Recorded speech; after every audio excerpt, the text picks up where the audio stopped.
What is being asked of us at this particular time in the unfolding story of humankind? What is required of us so that we may continue our evolution peacefully, avoiding further conflict, destruction and suffering on this beautiful planet that we call home? It is simple. Human ignorance and unconsciousness must come to an end, so that we are no longer living in the shadows, plagued by doubt and uncertainty, acting from fear and insecurity, venting our frustrations and our suffering in the world around us. We are being called to open our eyes and our hearts to the truth of who we truly are and what life truly is. We are being called to become fully conscious beings. So what does it mean to become fully conscious? And should we be afraid of it? No, of course not. There is nothing to fear, because fear is purely a symptom of unconsciousness. We are being asked to release our fears, as they only obscure our perception of reality and keep us trapped in a protective cocoon which we created for ourselves in order to give us time to acclimatize and prepare for our inevitable awakening into full consciousness. Now, the best way to describe full consciousness is to liken it to seemingly being alone in a large room which was previously only lit by a dim light bulb and thus not fully seen.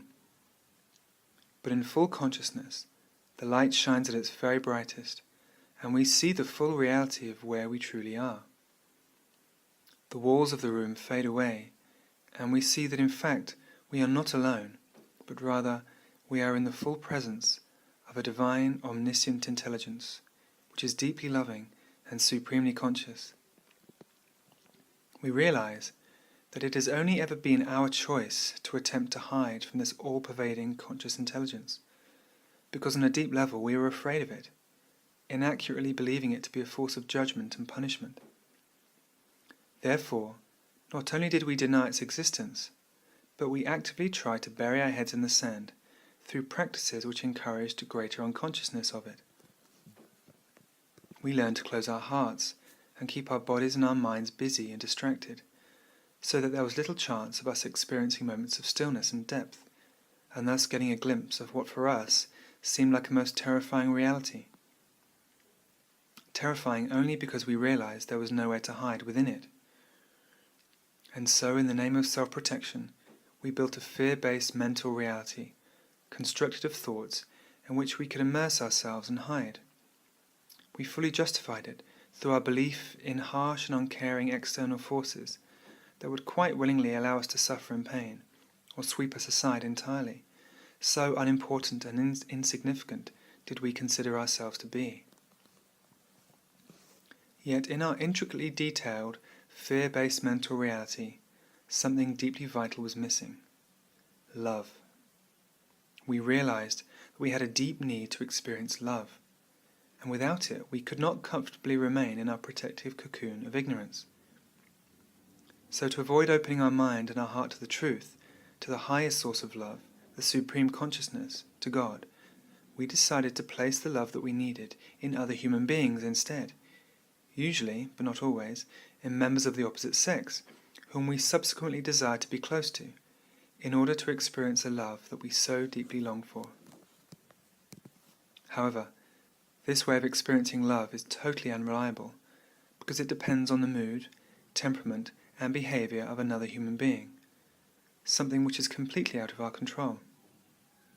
Yet we desperately try to control the lovingness of another person by controlling our own behavior, believing that if we just act a certain way, and say the right things, and appear to be a certain kind of person, we will be worthy of love.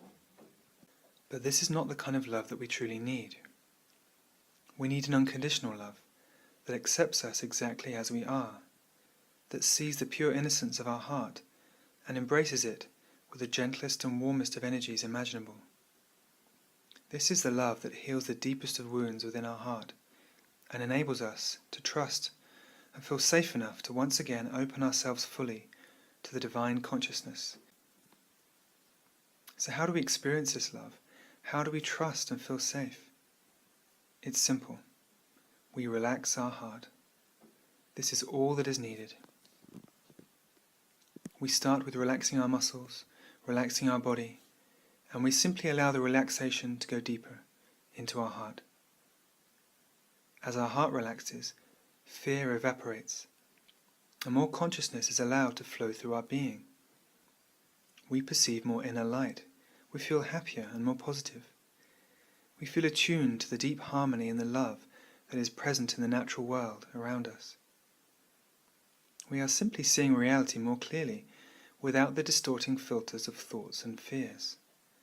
We are experiencing reality in its truth through our being. As we rebuild our conscious relationship with reality and learn to trust its loving providence more and more, we actively choose to become more conscious, to open our heart and our mind more to its radiant truth. We recognize that fear was nothing more than a sort of illness, brought about by a misunderstanding of reality. The division we experience between ourselves and the universe, between ourselves and God, is healed as we let go of all the thoughts and beliefs of being separate. We learn to dwell consciously within our heart, trusting that we are completely safe, protected and guided, trusting that everything we truly need will be brought into our path by our loving Divine Parent when we truly need it. And then once again we become like children, living in joy and gratitude upon this divine living playground that we call Earth, Gaia, our heavenly home among the stars.